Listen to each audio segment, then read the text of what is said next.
Vous êtes sur DRTV International et c'est l'heure de notre journal hebdomadaire, édition magazine consacrée à la rétrospective de la semaine. Une édition co-présentée par deux avec Bernida Sitou.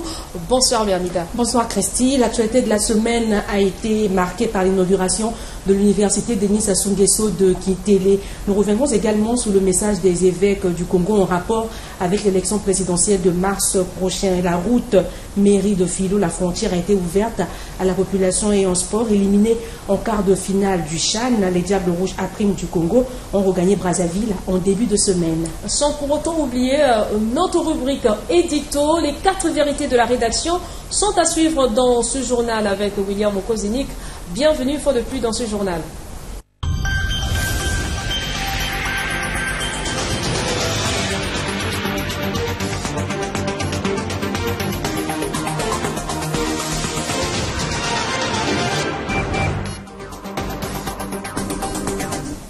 L'actualité cette semaine a été marquée lundi par l'ouverture officielle de l'université Denis Sassou Nguesso. Ce deuxième établissement public d'enseignement supérieur du pays a ouvert ses portes à la toute première promotion d'étudiants. Le ministre de l'enseignement supérieur Bruno Jean-Richard Itoua, qui a patronné la cérémonie, a exhorté les étudiants enseignants et l'équipe dirigeante à la culture de l'excellence. Commentaire de Christine Gakoso. L'université Denis Sassou Nguesso ouvre ses portes aux étudiants admis dans ses différents instituts et pour l'instant, il y a 2 instituts. Une rentrée pédagogique officialisée par le ministre de l'Enseignement supérieur Bruno Jean-Richard Itoua qui, d'un bâtiment à un autre, a encouragé les étudiants et les enseignants à la culture de l'excellence. Visiblement, dans ces amphis et les salles de classe, les cours se déroulent dans de bonnes conditions. Je suis dans une jubilation parce que, comme l'avait dit monsieur le président de l'université, que déjà le calme, nous le regardons, est placide. Déjà, et dans le confort et dans toute une euphorie, les étudiants inscrits à cette université doivent se munir de toute une responsabilité dans leur conscience afin que cette œuvre universitaire puisse aller de là-haut. Déterminé à réunir les conditions de vie des étudiants dans cette université qui incarne la vision du chef de l'État, c'est de former les jeunes cadres, surtout dans le domaine des sciences. Bruno Jean-Richard Itoua a évoqué aussi le problème concernant la circulation des bus de l'université Denis Sassou Nguesso pour le ramassage des étudiants dans les différents coins de la ville. La configuration du fonctionnement de l'université, telle qu'arrêtée par le gouvernement, prévoit que les étudiants soient tous logés ici, au campus, qui est prêt à les recevoir. Tous les étudiants admis dans ces 2 instituts ont un lit qui les attend. Nous devons rapidement mettre en place les modalités du fonctionnement de ce campus. Ça fait partie des urgences que j'évoquais tout à l'heure. De la même manière, il est prévu évidemment qu'il soit mis en place le système de restauration. Ici sur place. Donc dans un terme que nous devons rendre assez bref, les étudiants n'auront pas de problème de transport, ils seront logés ici, ils seront nourris ici. Dans l'intervalle, la présidence a reçu des bus de la part du parc automobile. Il faut organiser ça, il faut organiser les itinéraires. Après avoir salué le travail fourni par l'équipe dirigeante de cette nouvelle université, le ministre Bruno Jean-Richard Itoua a rassuré la presse de l'ouverture imminente du 3e institut de l'université Denis Sassou Nguesso. Élection présidentielle en République du Congo, le pasteur Albert Onyangue, ancien officier supérieur des forces armées congolaises, lui aussi a annoncé sa candidature à la présidentielle de mars prochain, Bernida. Oui, Christy, pendant que les uns refusent d'y participer, d'autres par contre annoncent leur candidature. Le pasteur évangélique Albert Onyangue, 66 ans, ancien aide-camp du président Denis Sassou Nguesso, a annoncé le 1er février dernier sa candidature à l'élection présidentielle de mars prochain au cours d'une conférence de presse. Giscard Maungu. Je ne trahirai pas, je ne mentirai pas, je ne profiterai pas. Je me présente devant les électrices et les électeurs, non pas avec des promesses, mais avec un serment. Celui dont est capable un homme libre et déterminé, dont la parole s'est construite dans la foi, dans l'expérience et dans la volonté. Il est un candidat déclaré. Et cette phrase d'Albert Onyangue a surpris bien de Congolais. L'ancien aide-de-camp de Denis Sassou Nguesso est bien conscient de l'acte qu'il a posé. Je veux incarner un État propre, digne et respecté pour sa loyauté envers son peuple et pour la qualité de sa parole au plan international. Je veux incarner un État qui inspire aux Congolaises et aux Congolais une fierté sans réserve.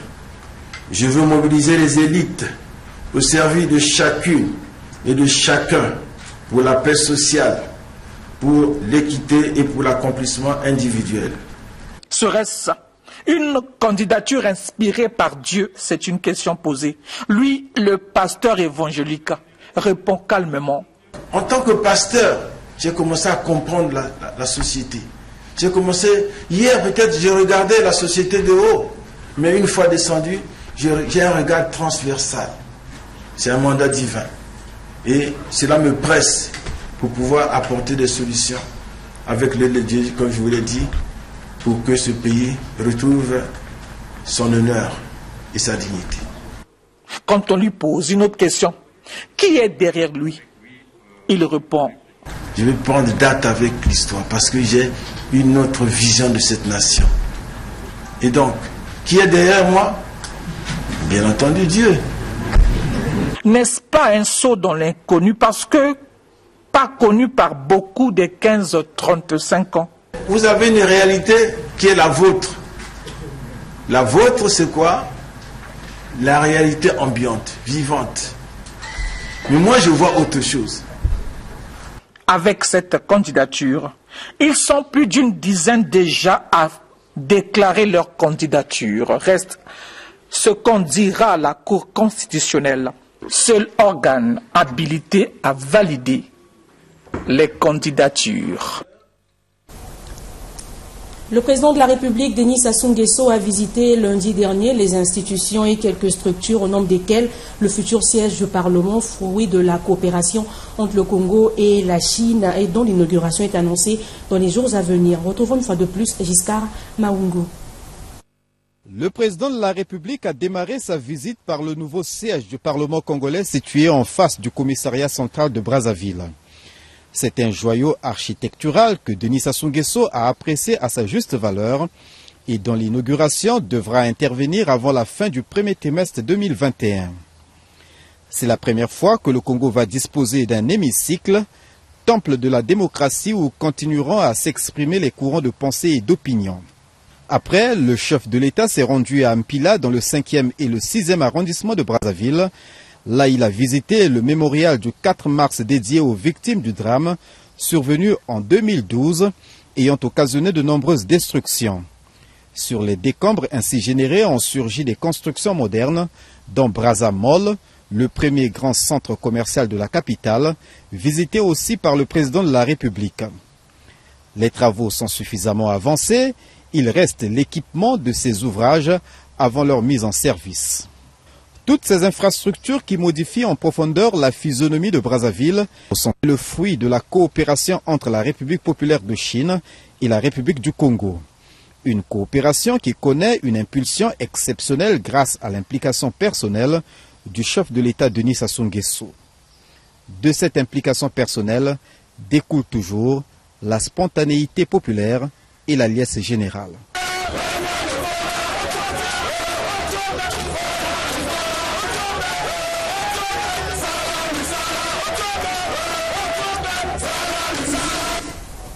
Après ce reportage de Ange Clotaire de la presse présidentielle, nous allons parler sport. Éliminé par les Aigles du Mali en quart de finale du CHAN, les Diables Rouges a pris ont regagné Brazzaville lundi dernier en fin d'après-midi. Notre équipe de reportage était à l'aéroport international Maya où elle a recueilli les propos du sélectionneur national Barthélémy Ngansono. Ce dernier se dit satisfait du parcours de ses joueurs. À l'écoute dans ce reportage de Evrat Kasumba et Arnaud Toba. Ils sont de retour. Après un parcours élogieux, les Diables Rouges à Prime ont regagné Brazzaville. À leur arrivée à l'aéroport international Maya Maya, une ambiance de folie. Quelques supporters venus les accueillir. Quart de finaliste de la 6e édition du championnat d'Afrique des Nations, les Diables Rouges à Prime n'ont pas démérité. Le sélectionneur Barthélémy Ngatsono, qui veut tirer les leçons de cette édition, pour un premier temps se dit satisfait de la prestation de ses joueurs, vu le contexte sanitaire actuel dû à la pandémie du coronavirus. C'est à féliciter, vous savez que nous n'avons pas de championnat chez nous. Et puis, le premier match, on a abordé dans des conditions qui n'étaient pas meilleures, c'est-à-dire qu'on n'a pas gagné, n'est-ce pas? Et du coup, le mental des joueurs était touché. Au deuxième, on est passé de peu, n'est-ce pas? On pouvait gagner, on n'a pas gagné. Donc le mental des joueurs était entamé 2 fois de suite. C'est des braves, il faut les féliciter pour le moment. Je crois qu'il faut tirer les conséquences, c'est pas maintenant, on vient d'arriver. Il faut que moi, de mon côté, que je m'asseye, que je sais un peu de dresser un rapport que je vais donner à la fédération et au ministère pour que les jours à venir, nous puissions être dans les conditions les meilleures. Le Congo, éliminé de la compétition par le Mali au tir au but, va bientôt se préparer pour la prochaine édition. Ce mercredi, pour le camp des demi-finales, le Mali affronte la Guinée et dans l'autre match, le pays hôte, le Cameroun, joue contre le Maroc, tenant du titre de la précédente édition. Parlons santé à présent. La vésicule biliaire peut être extraite sans ouverture du ventre, Bernida. Oui, Christy, cette opération s'appelle soloscopie ou laparoscopie. On va parler un peu de ce sujet avec Donald Goma et Michael Massamba qui ont assisté à une opération. Suivez. Fini les interventions chirurgicales ordinaires au centre hospitalier et universitaire de Brazzaville. Le mardi, nous nous sommes rendus au CHU justement pour vivre de visu l'opération des calculs de la vésicule biliaire, autrement dit la cœlioscopie. Ici, nous sommes reçus par le professeur Clotaire Itoa, le coordonnateur du bloc opératoire de cette structure sanitaire.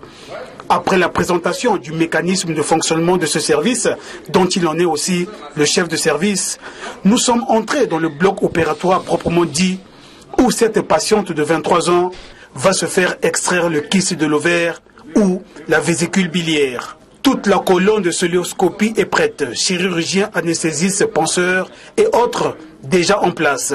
Et l'opération conduite des mains de maître par le chirurgien viscéral Pierleski et Lyon Osibi peut alors commencer, sous la supervision du professeur Clotaire Itoa. Nous sommes en train de mettre le gaz pour créer l'espace de travail. Comme on le constate, la cœlioscopie est une technique chirurgicale permettant la visualisation des organes situés à l'intérieur de la cavité abdominale à l'aide d'un appareil d'optique de 10 mm de diamètre. C'est donc une opération qui permet la réalisation du geste chirurgical sans ouverture du ventre. Pour cela, 2 à 3 incisions en sus pubien sont nécessaires pour y glisser divers instruments tels pinces, ciseaux, matériel de coagulation et autres. Au bout de 45 minutes seulement, l'opération est terminée et la vésicule biliaire extraite.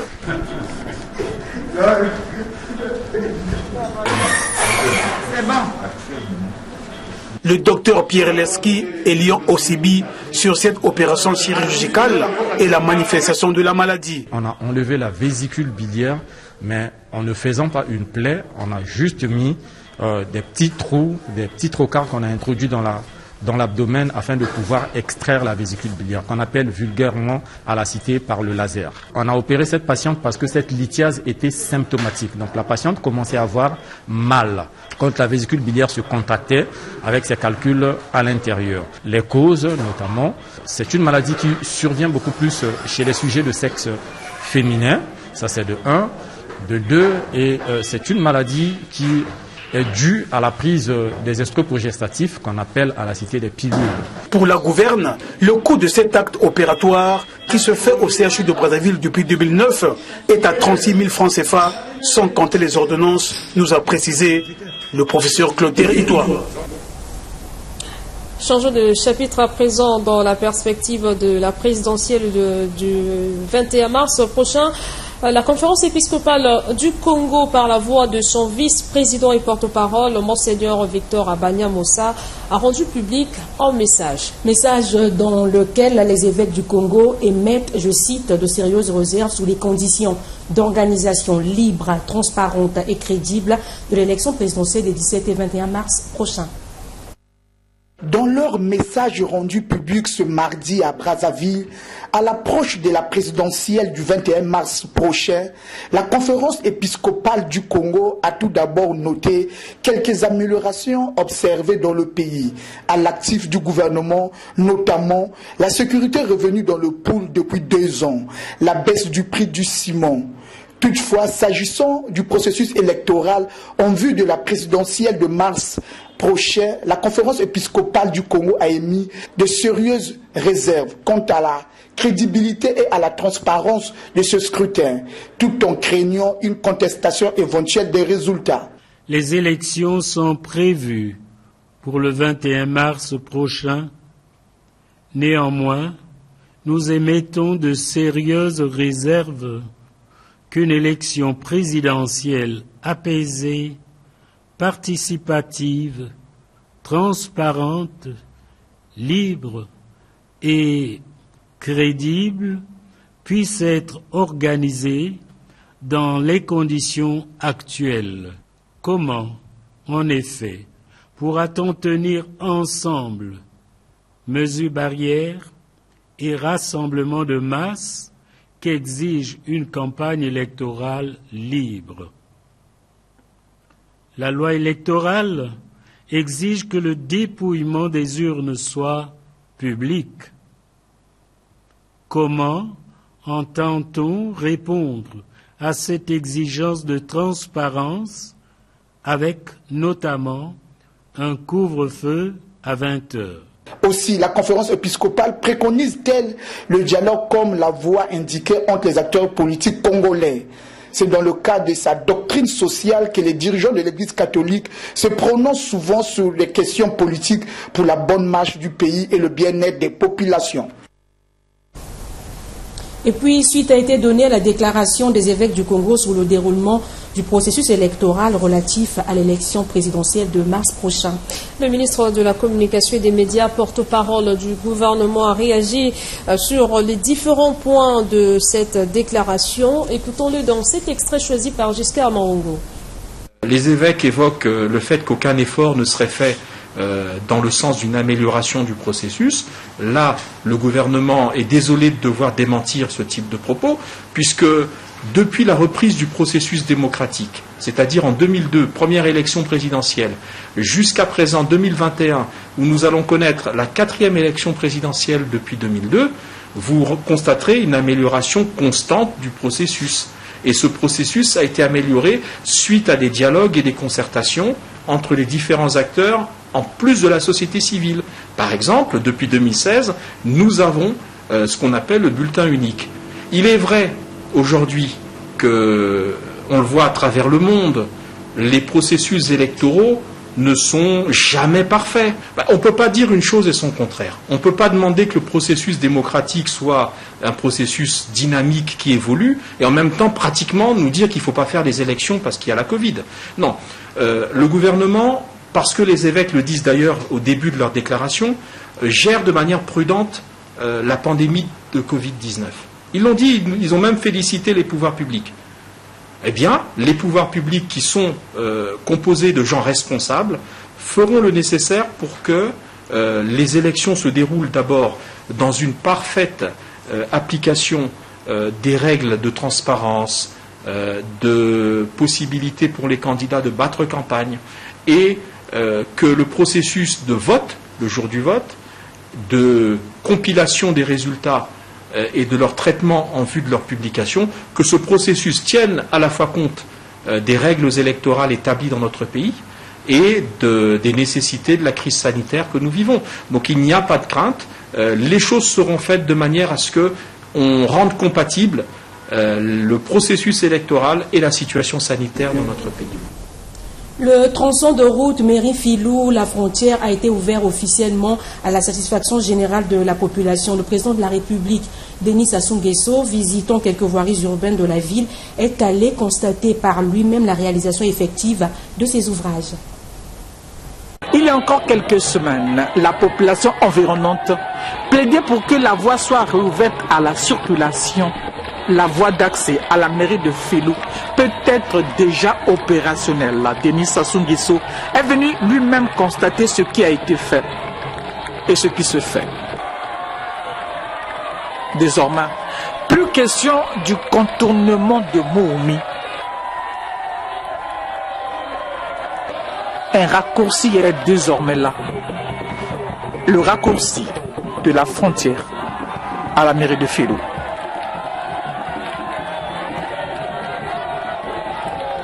C'est une visite des voiries urbaines dans quelques quartiers de Brazzaville, après la frontière, le quartier Mukodingwaka, où le projet du CAP est en train d'aménager une dizaine de rues avec des pavés.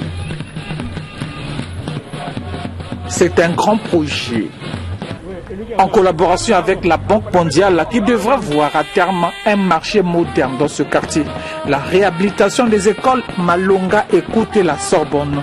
Là aussi, le président de la République est venu s'imprégner de la réalité à côté des riverains qui saluent son arrivée.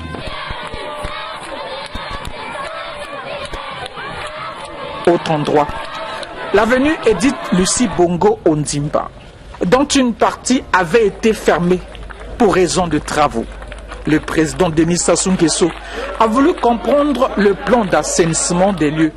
Et c'est Oscar Otoka, le coordonnateur technique de la délégation des grands travaux, qui s'est chargé de le faire.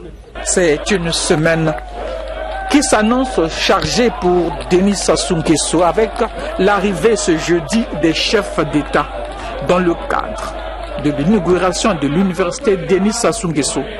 Ça sera le vendredi 5 février. 48 heures après le retour des Diables Rouges au pays, 48 heures après leur retour au pays, les Diables Rouges locaux ont été reçus par le ministre des Sports et de l'Éducation physique. Hugues Ngolondele a salué la performance de l'équipe nationale. C'est un reportage de Donald de Goma.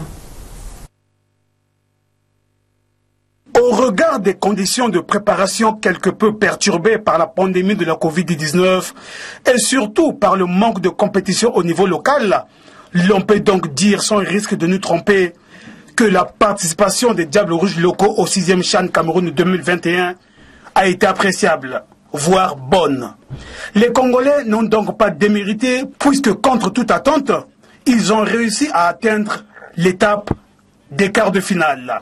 Ce mérite leur a été reconnu par le gouvernement de la République à travers le ministre des Sports et de l'Éducation physique. Ce mercredi, Hugues Ngolondele a reçu la délégation congolaise. Le bureau exécutif de la Fédération congolaise de football, conduite par son président Guy Blaise Mayolas, le staff technique conduit par le sélectionneur Barthélemy Ngansono, les joueurs et quelques vieilles gloires qui ont accompagné l'équipe nationale ont suivi avec beaucoup d'attention les congratulations du ministre des Sports. Un seul mot, félicitations. Félicitations à vous, félicitations à l'équipe technique, particulièrement au coach Ngatsono, qui a donné toute son énergie pour arriver à ces résultats. Félicitations au président de la FECOFOOT qui est le manager principal. Et sans oublier les doyens qui ont soutenu durant ce séjour des braves joueurs à Yaoundé et à Douala. Je cite Tostao, Ndouli, le vieux Ndouli, Dengaki et le vieux Balekita. Merci à vous d'être venus. Merci pour votre soutien et vos conseils. Poursuivant son propos, Hugues Ngwelondele a exhorté le président Jean-Guy Blaise Mayolas de lui déposer le plus tôt un programme de préparation en vue des échéances futures. Mais bien avant, l'assistance a eu droit à une seule allocution, celle de la Fédération de football.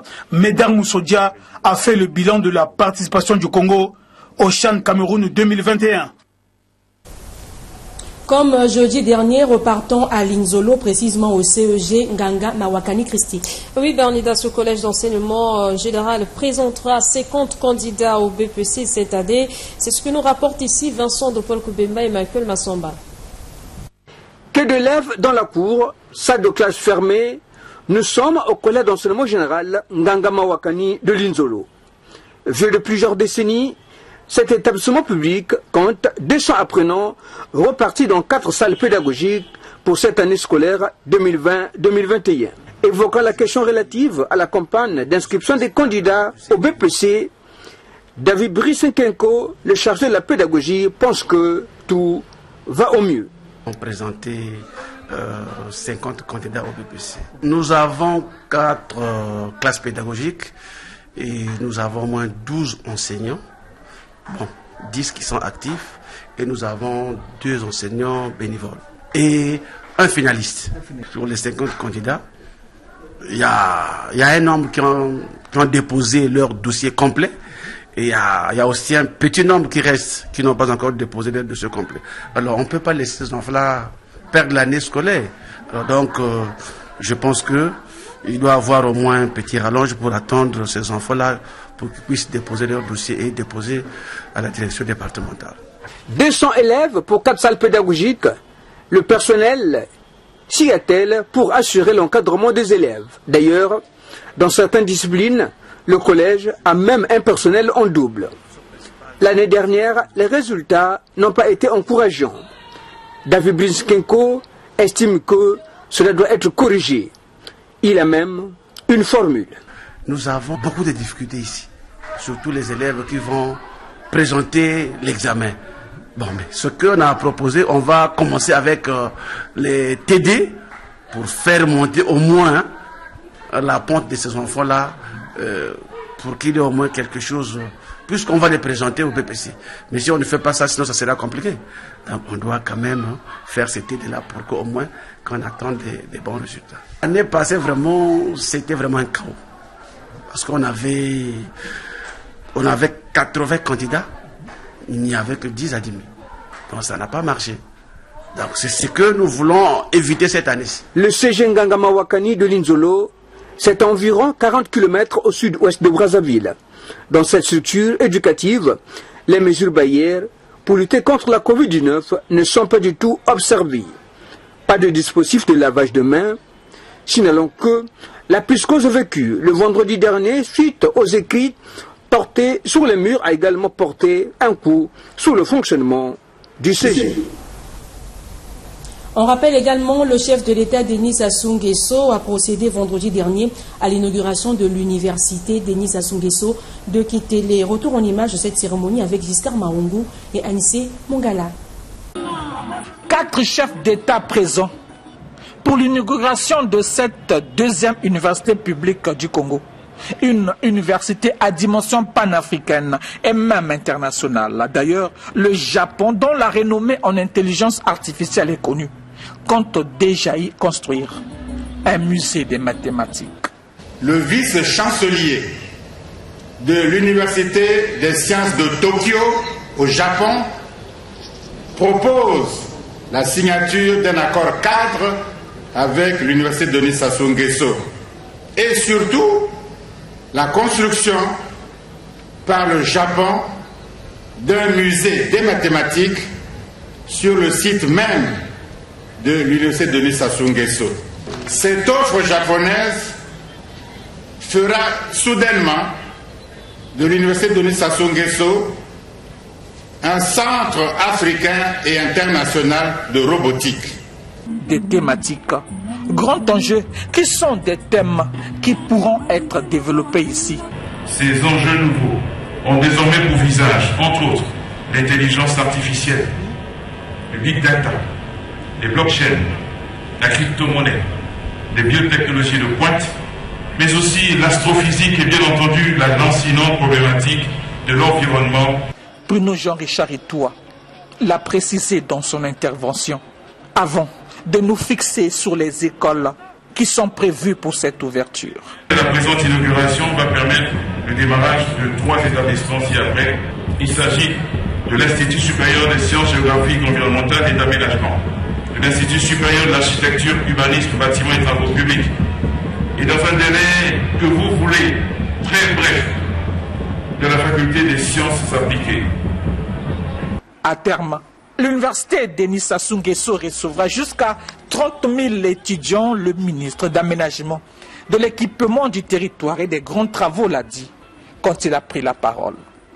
Il est prévu ici la construction à terme de 53 bâtiments pour 36,5 d'hectares de superficie bâtie, répartis en 4 zones fluidifiées par des voies et réseaux divers, parking et espaces verts, le tout formant l'espace universitaire capable de recevoir autour de 30 000 étudiants. Ce 5 février 2021, l'université Denis Sassou Nguesso a écrit son nom dans l'histoire du Congo. Il y a plusieurs actes à retenir de cette inauguration. Dans ce reportage que vous suivrez les témoignages des étudiants de cette première promotion. Ces derniers sont bel et bien conscients de leurs responsabilités. On revient une fois de plus avec Giscard Maunga et Anissé Bongala. De cette inauguration, plusieurs actes à retenir. La coupure du ruban symbolique par Denis Sassou Nguesso devant ses homologues du Niger, du Sénégal et de la Guinée-Bissau.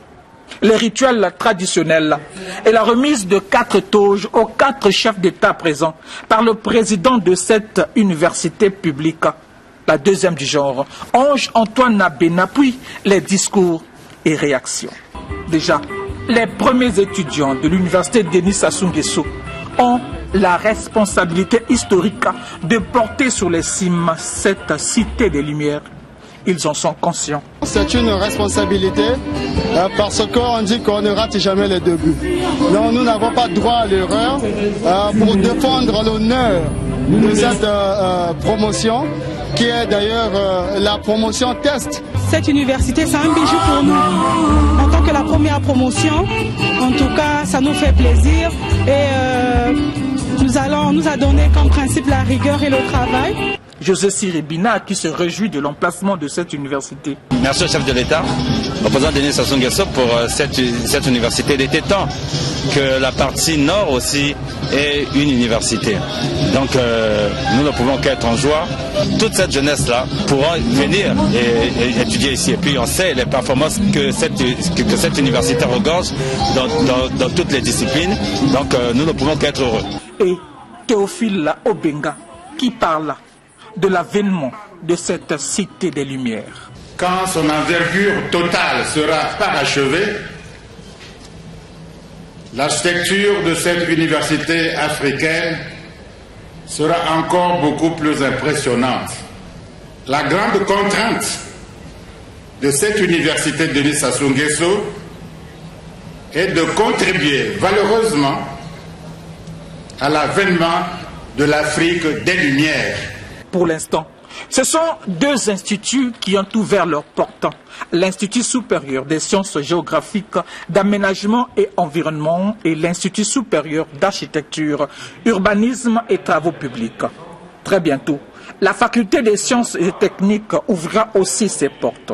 Resteront alors 8 autres écoles, dont l'école supérieure de l'éducation, l'école de mines, de l'hydraulique et de l'énergie, l'Institut supérieur des sciences et techniques de la communication, l'Institut des sciences et techniques appliquées, l'école supérieure des télécommunications et de NTIC et l'Institut supérieur de l'éducation.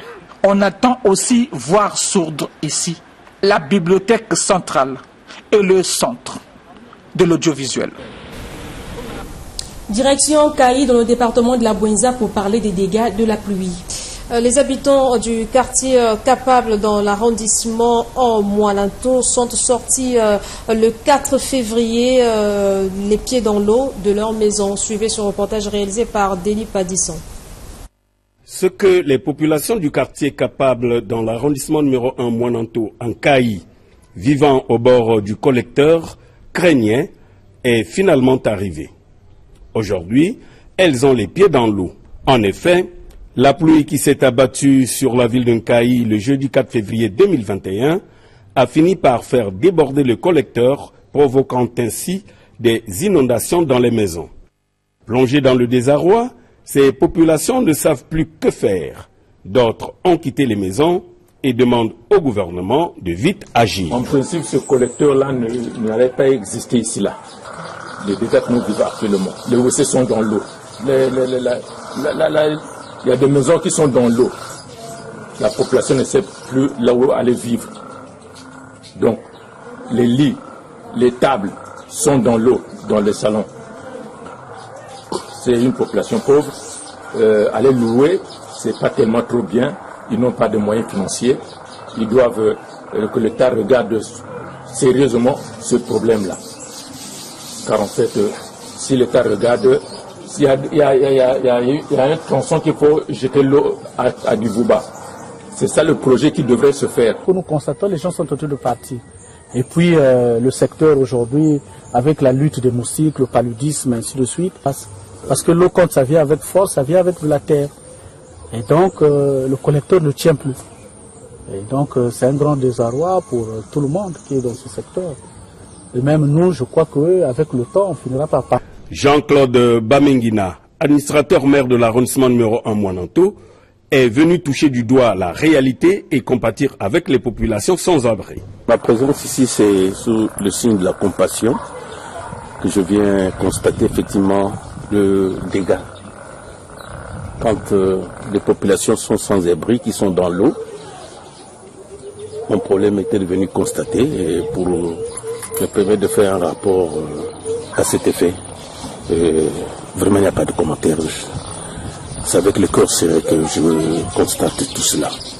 En entendant la mise en œuvre du projet d'assainissement de la ville de Nkaï, une solution d'urgence est souhaitable pour éviter, entre autres, des maladies diarrhéiques causées par la pollution de l'eau, des forages, des populations qui ont toujours les pieds souillés par les toilettes noyées. Le président de la République, Denis Sassou Nguesso, candidat à sa propre succession, était samedi à la Cour constitutionnelle pour la visite médicale. Un certificat médical lui a été délivré, lequel sera joint au dossier et déposé à la Direction générale des affaires électorales. Signalons pour faire complet que Denis Sassou Nguesso s'est conformé à la disposition selon laquelle nul ne peut être candidat aux fonctions de président de la République s'il ne jouit d'un état de bien-être physique dûment constaté par un collège de 3 médecins assermentés désignés par la Cour constitutionnelle. Maureen Mabélé, Jaurès et Combat. Comme tous les autres citoyens déclarés candidats à la présidentielle de mars 2021, Denis Sassou Nguesso est arrivé ce samedi aux environs de 11 h à la Cour constitutionnelle pour une visite médicale.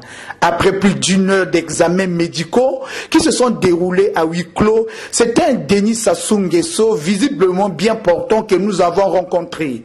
Cette visite médicale a été sanctionnée par la remise d'un certificat médical, un document qu'il va joindre à son dossier pour le dépôt de sa candidature.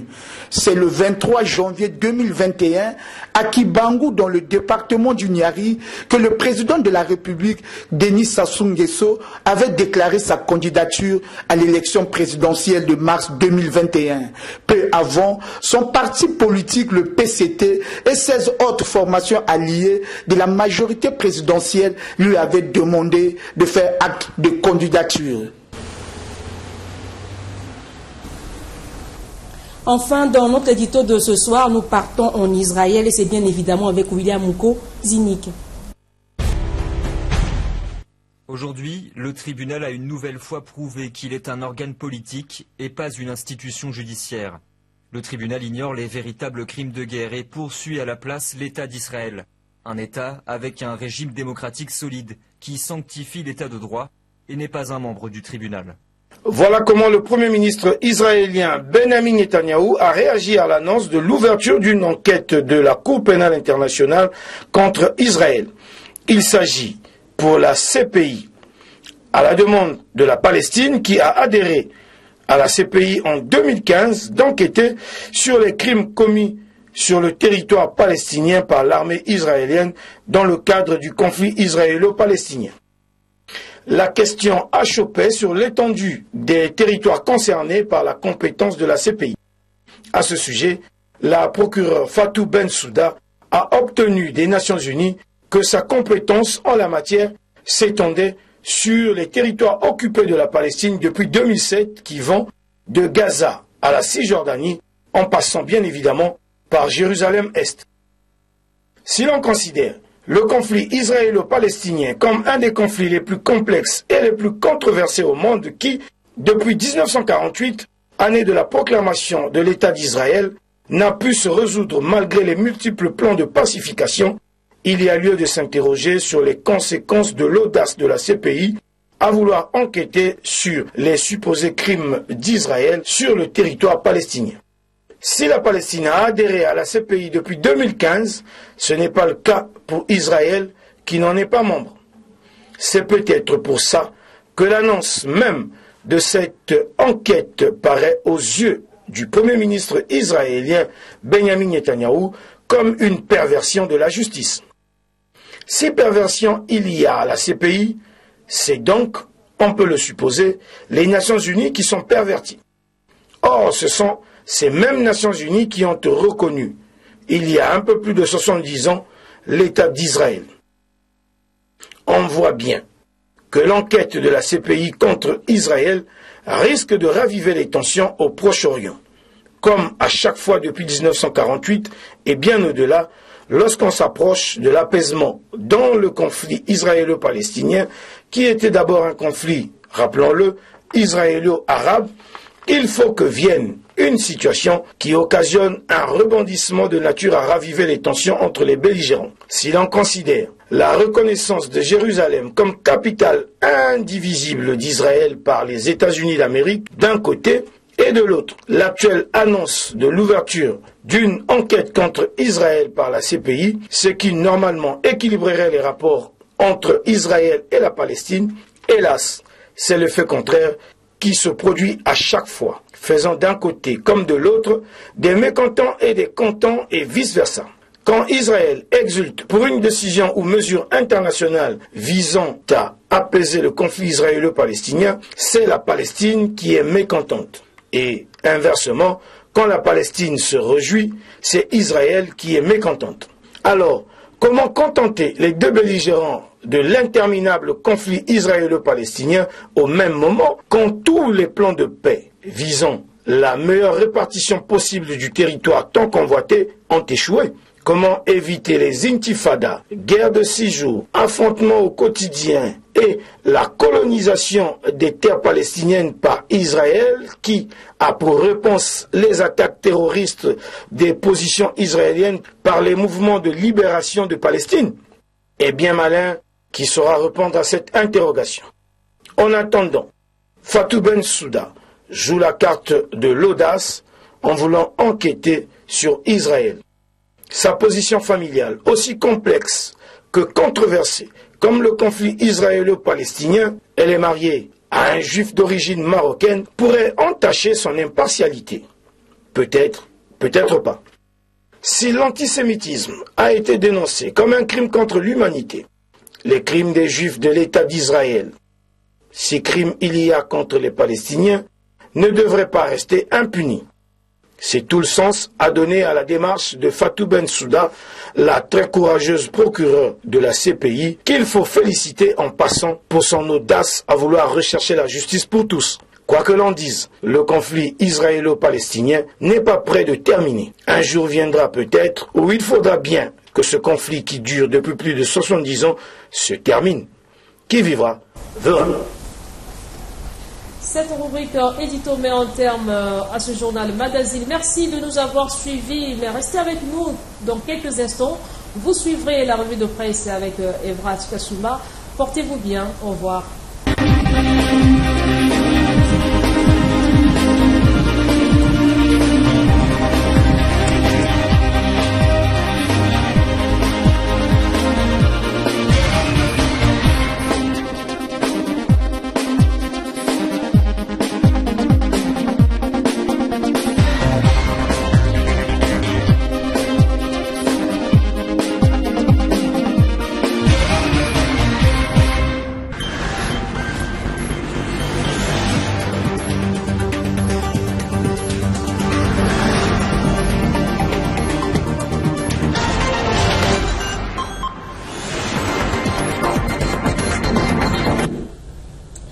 Merci d'être avec nous. Soyez les bienvenus dans cette revue de presse. Les journaux parus cette semaine ont abordé divers sujets. Nous avons sélectionné pour vous 5 journaux, à savoir la Semaine africaine, le Nouveau Regard et Panzamakita, le journal Polele Polele et le Patriote. En politique, on va prendre ce titre du Nouveau Regard sur l'élection présidentielle de 2021. Le coup KO du champion président du PCT, Denis Sassou Nguesso, se dessine déjà, Tikas. Oui, Chrissy, malgré les revendications sur les conditions de l'organisation d'une élection apaisée et démocratique émises par les leaders des partis politiques de l'opposition congolaise, le Parti congolais du travail est plus que déterminé d'aller jusqu'au bout. Ainsi, l'élection présidentielle se tiendra bel et bien le 21 mars 2021, comme il est stipulé dans la Constitution du 25 octobre 2015. C'est dans cette perspective que s'interroge le confrère. Alors, qui de Guy Brice Parfait Kolela, de Mathias Nzo, de Kinyumbi Kiambungu et de Dave Mafula va déboulonner le champion du Parti congolais du travail? Eh bien, comme on le dit, que le meilleur gagne, Tikas. Une autre candidature, c'est celle du colonel à la retraite Albert Onyangue. Une information relayée sur la page 6 du journal Panzamakita. Le 1er février 2021, Albert Onyangue, pasteur et ancien officier supérieur de l'armée congolaise, a annoncé ce jour sa candidature à l'élection présidentielle prévue le 21 mars prochain en République du Congo, écrit ce journal. L'hebdomadaire poursuit. Sa candidature indépendante est placée sous le signe du rétablissement de l'ordre moral et de la justice sociale dans un pays qui traverse actuellement une crise profonde et polymorphe. Par contre, l'UPADES refuse de participer à l'élection présidentielle de mars prochain, renseigne le journal Panzamakita. Non, c'est dans l'Union panafricaine pour la démocratie sociale, UPADES, première partie de l'opposition congolaise, ne participera pas à l'élection présidentielle de mars 2021. Décision du plénum du Conseil national. Le confrère poursuit et écrit qu'ici, le parti politique créé par Pascal Lissouba et ses militants ne soutiendront ni les candidats de l'opposition ni celui de la majorité. Tout contrevenant à cette décision s'exposera aux sanctions disciplinaires. Toujours dans le même chapitre des élections, les évêques du Congo insistent fermement sur la transparence. Ceci est un titre du journal La Semaine africaine. Message des évêques du Congo sur les élections de mars 2021, à lire à la page 10 de ce bi-hebdomadaire d'information qui commence par une référence biblique. Je cite, « J'écoute, que dira Dieu ? Ce que dit le Seigneur, c'est la paix pour son peuple et ses fidèles, pourvu qu'ils ne reviennent pas à leur folie. » Psaume 84, 85, verset 9. La consoeur relate l'intégralité de ce message et écrit en sous-titre « Au peuple de Dieu, aux personnes de bonne volonté ». La Semaine africaine poursuit, je cite, « À quelques semaines de la tenue de l'élection présidentielle, nous, évêques du Congo, réunis pour une session extraordinaire du 26 au 28 janvier 2021, adressant à vous, peuple de Dieu, ainsi qu'à tous les hommes et femmes de bonne volonté, un message de paix et d'espérance, conscient de ce que beaucoup vivent déjà dans la peur et la hantise à cause du fait qu'au Congo, les élections sont souvent l'occasion de troubles sociopolitiques et sécuritaires. Fin de citation. Changeons de chapitre à présent avec le journal Polele Polele qui écrit à sa une grève en perspective au CFCO. La houle risque d'être dévastatrice pour la direction. Oui, Chrissy, selon ce journal, les agents du chemin de fer Congo-Océan, outre les 30 mois d'arriérés de salaire, vivent aujourd'hui un malaise sans précédent pour cause manque de projets d'amélioration de leur carrière au CFCO. La direction des ressources humaines serait contre toute nomination des jeunes au poste de commandement, à en croire Polele Polele. Parlons sport. À présent, championnat d'Afrique des Nations de football Cameroun 2021, les Diables Rouges rentrent frustrés. Medine rapporte la semaine africaine. La 6e édition du championnat d'Afrique des Nations prend fin ce 7 février. Mais depuis samedi 30 janvier dernier, elle s'est poursuivie sans le Congo dans les Diables Rouges A', qui ont échoué aux portes des demi-finales. Selon la consoeur, donc les Diables Rouges A', laissent les refus congolais du football sur un goût d'inachevé. Les Diables Rouges se sont inclinés en quart de finale face au Mali, mais seulement à la stressante et aléatoire séance des tirs au but.